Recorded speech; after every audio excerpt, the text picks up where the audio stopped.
This was an interesting year for games. It started out with some promise. I mean, we saw big hitters like Death Stranding, Star Wars Single Player by EA, Pokemon. We had expected dreams of Animal Crossing, and there's this one game called Last of Us 2. I don't know if you've heard of it.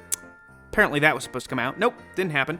But here are the games that did come out and that I was very happy playing. Apex Legends. Okay, the amount of time I've put into this game is unlike any other multiplayer game in years. I mean, we're talking like Halo 3 or Modern Warfare 2 levels of playing. It is just so good. I mean, it's crazy to think that a year ago, the best first-person battle royale on consoles was COD. It was COD. I mean, Apex has done so much to revolutionize the genre that everyone said was already dead. Oh, you lost in the first 20 seconds of a 20-minute long game? Well, now your buddies can actually bring you back, and you're not just out for that egregious amount of time. Maybe you like to play aggressive. You can be a Pathfinder or an Octane. Or you like to camp like a coward. Maybe try Caustic or Watson.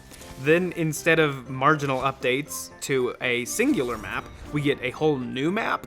And then we'll also be able to play on the other map. I mean, sure, that hasn't happened yet, but the point is this game has so much promise and so much potential that this is absolutely the pinnacle of Battle Royale games of 2019.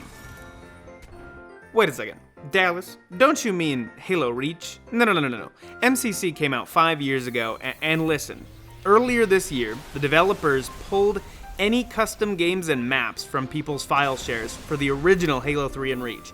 And I gotta tell you what, as I had previously stated, I played a lot of Halo 3 and some of Reach. So I had a lot of Forge maps and things that I wanted to bring over.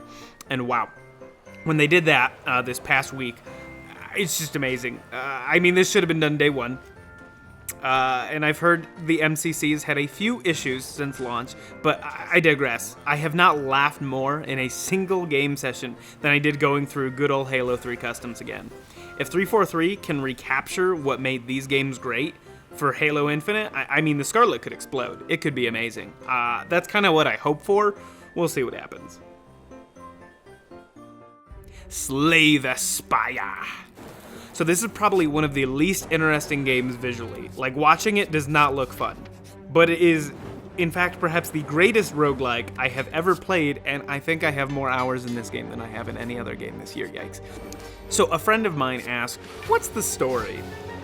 I have no idea. I've only sunk 200 hours into this game. But it is massive. It is simple, rewarding, and crazily replayable. I mean, there are tons of cards, numerous enemies, unique routes, special events, relics, potions, actually unique characters with insane build variation and a scaling difficulty where each time you reach the top, you add another modifier to the next time you go. This game is a blast to play and has you make meaningful decisions from beginning to end 100% of the time. I will make it to Ascension 20 before the 4th character comes out. At least with one character. I will, maybe. The Outer Worlds? Fallout 3 and New Vegas are games I went back to every summer for years. I mean, you would go and I could check my achievements, and I would literally have one on July 5th of 2015, and then I would have it July 7th of 2016. Like, that was just kind of how crazy these games were. I always got the itch to go back and play them.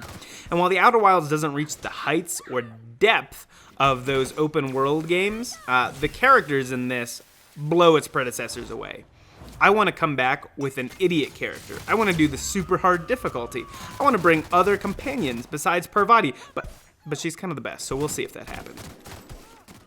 Ark Survival Evolved. Oh, the Therizosaur. Oh, it got pissed at me immediately. Oh, I know where you are, Dallas. Yeah, don't get too close to those things.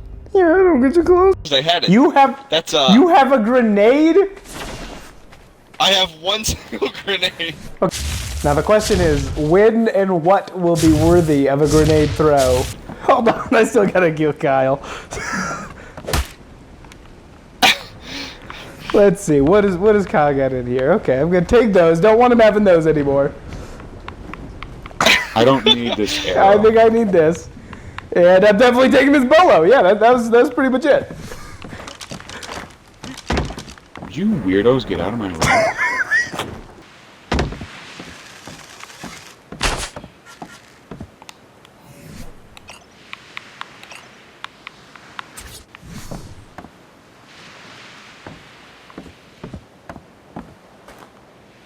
I'm gonna stop you right there.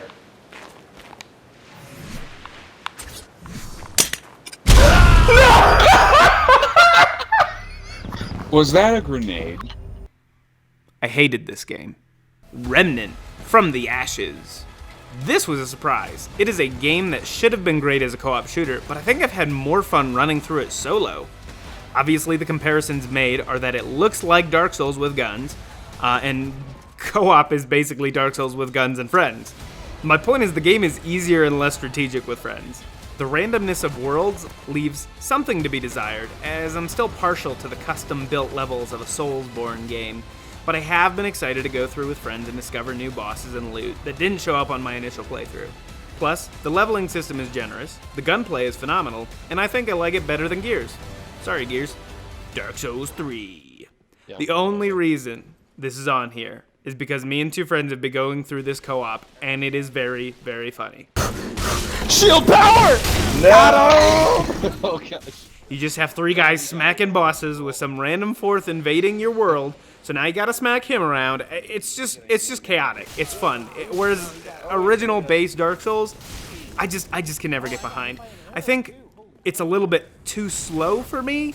Bloodborne I really like because it's more about being aggressive and it really requires you to, I guess, take initiative. Dark Souls I feel like always you're on the defensive. So Bloodborne and Remnant I think I prefer more.